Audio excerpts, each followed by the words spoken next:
Hey guys, I'm coming back to Fort Worth on March 11th at the Hyenas Red Room Comedy Club. If you're interested in checking out the show and find yourself in downtown Fort Worth, come by and say hi.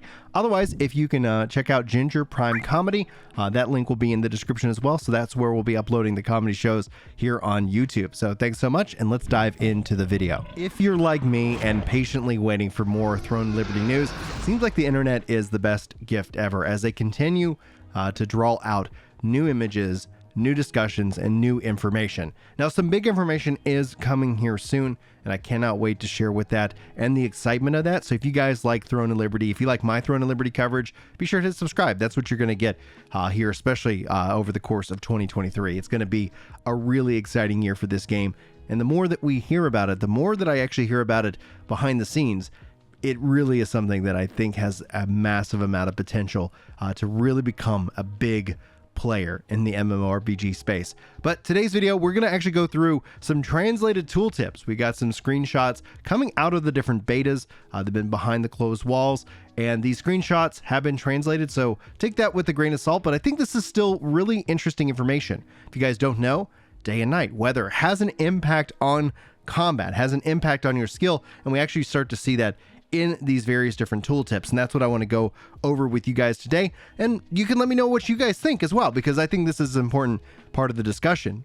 Is weather going to be a positive impact on the community? Personally speaking, I'm so glad they're taking these kind of risks. I'm so tired of the cookie cutter, left click print copy that we've seen so much over the course of the last couple of decades of MMOs. And at least, especially, I want to applaud risk taking when it comes to these kind of designs. I'm sure we'll heal groaning. I'm sure once you push comes to shove, I can't even speak. Yeah, let me make a YouTube channel. That's a great idea. When push comes to shove, people will probably find this annoying, but this gives us that build flexibility, especially because you can be rocking a couple different weapons, a nighttime weapon and a daytime weapon, a rainy weapon versus a windy weapon. I don't know. Let's go ahead and dive into it so you guys have all the information. I'll include a link to all of these sources in the description so you guys can go read these for yourselves. But if you hang out for the video and you feel like these earn it, like, sub, share, comment. Those mean so much to me, and that's they help them out in the algorithm, as you are probably well aware if you've been on YouTube any period of time. You know us YouTubers, we do talk about that a lot. All right, so now we're right now looking at Lightning Chain. You can see here the mage, and he's blasting the various enemies, and the lightning is chaining together. This should be something similar. It makes me think of Destiny, the Arc subclass.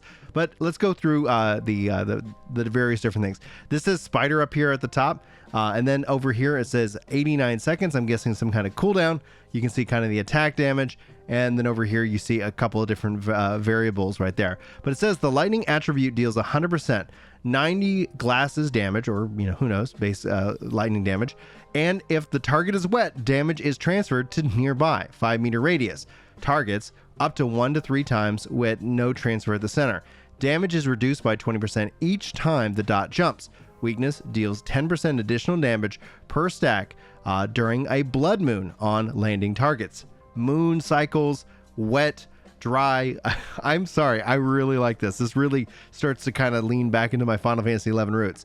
You can see one piece, some various numbers here. Damage is increased 116%, 6160, 7160, 2160. I'm guessing that's the spread damage. So like 160% for the first target, and then a various different fall off after that would be my estimate, or at least best guess right now. But again, this is beta. These things can all change. The translation could be a little bit different, or we could have variations on these values. The rating range effect, rare. When dealing damage to a debilitating drawing target per stack, 10% extra damage. This is hero. Lightning uses the time when, yes, 50% gizmo. Lunch, the number of counts is medical school and waiting.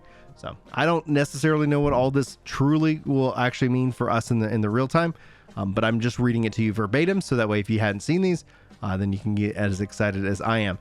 All right, you can see here the base image that has been displayed with all of the various different changes and values up there, but no translation has been applied to that one. But we do have some more images right here, and let's jump into this new one. It calls itself Venom Blood. It says an ability that applies portage to your bloodstream, increasing the duration of your breath by 20% during the day and increasing your back damage by 20% at night. So directional damage, nighttime damage. During the day increases your breath. Wondering if that's going to have any kind of impact on how you swim and travel the world itself. Personally speaking, looks pretty cool. The world up here says recycle. The other says tactics. We'll go from there. And then you can see level 1 of 5, increased gain duration, 20, 22, 24, 26, and then 28%. Increased poison damage, 20, 22, 20, and then 20 again. Acquisition effect by grade, heroic, 15% gain damage during the day. Legendary, 15% increase in duration, even at night. And then you can see here the source base image right after that. And then we go back even further, and we got some more Ghost Staff is this skill. It looks like we got Recycle up here, Spider, Calgrin, Yun, and Pour right there. When the target is killed, this ability increases movement speed by 39% for 6 seconds. 1.5 duration at night. Increases the mana regeneration by 20 for the duration. 1 to level 5 cards here. Increases movement speed 30, 33, 36, 39, and then 42%. Acquisition by grade and regression increases the mana regeneration by 20 for the duration. Heroic does not consume 1 Zuna mini during the exponential age, as the legend movement speed is to match. And the editorial flag. Oh man, I hope you guys are having as much fun as me trying to read this as you guys are trying to hopefully listen to this, but I do thank you for being here. All right, here we go, some more images. Maybe Gust is the name of the skill. Distance, recycle, the transformation type over there, or the reinforgement type. Shadowhunter's box ability flies an extra volley that deals 40% to the base damage with 5% base, and up to 32 or 2.3 chance per 1 millisecond or 1 ms of light speed, which is attacking nearby with the wind direction. So this sounds like it's having that wind is having an impact on this ability. Basically, it gives you a bonus projectile. The chance increased is 2, 2.3, 2.6, 2.9, and 3.29%. Grade acquisition effect, legendary. Post air launcher airflow is 10% win. The speed up is up to 3.5 air per millisecond.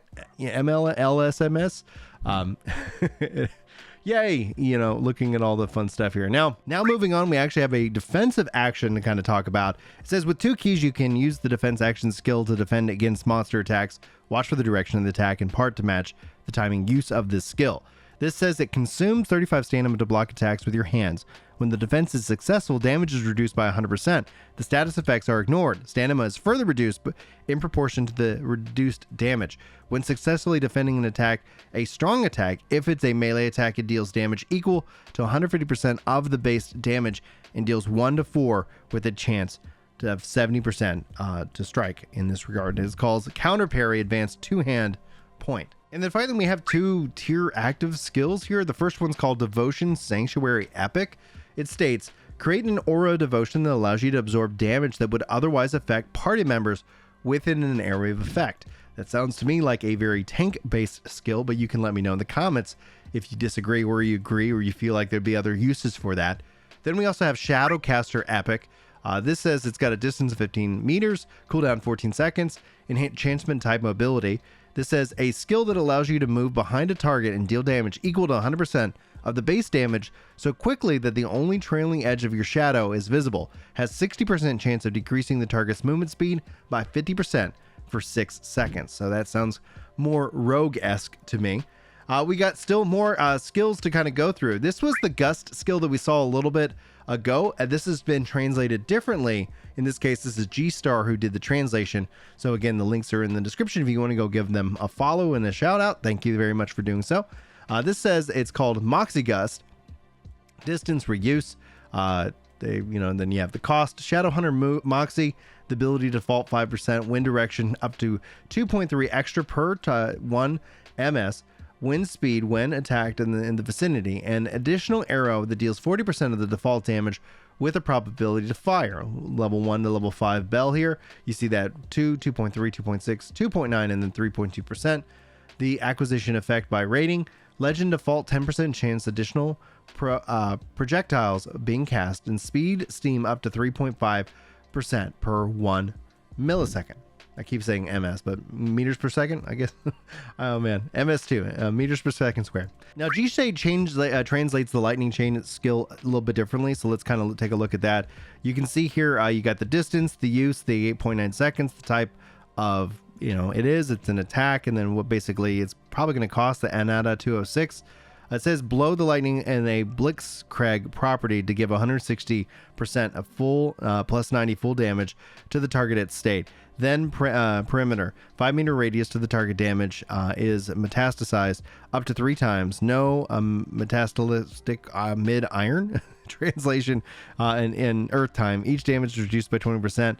The complication adds as much as 10% per single iron if damage is done to the target. And then it says your increased damage, you're going to see have 160% plus 60, 160 plus 70, and it goes all the way up to where you get that plus 100. The acquisition effect by rating, rare per superposition. If damage is done in the debilitating lightning target, 10% extra additional damage. Hero lightning chain reuse time when the wet state is reduced. And I'm liking to see when it talks about these acquisition effects, they have various different ratings: hero, legend, rare. The legend, in this case, the number of transitions increased up to 4 circuits, listed there in the translation. Getting back to our Venom Blood translation image, in this case, a different take. The duration of the poison by day, adding the poison to the bloodstream, increases 20%, and poison damage by 20% at night has the ability to increase, and you can see that scale here: 20, 22, 24, 26, and 28. Increased poison damage all the way up from 20 to 28. And the acquisition, it says 50% increase to poison damage during the day. Legend, poison duration at night increased by 50%. So it sounds like from this image alone, just like what we saw before, day and nighttime effects, so you can actually have bigger perks or legendary perks or something of that nature that will allow you to have both active perhaps at the same time. Pure speculation on my part. I'd love to hear your thoughts on that one in the comments. Now we get back to the Ghost staff here. The move Speedster 39 for 6 seconds to trigger when target is killed, %, increasing the ability at night, and duration at 1.5 times increase. The mana regeneration increases by 20 for the duration, and it's level 1 to 5, increased movement speed. You can see that going from 30 to 42%. The rare acquisition effect by rating, mana regeneration increases by 20% for the duration.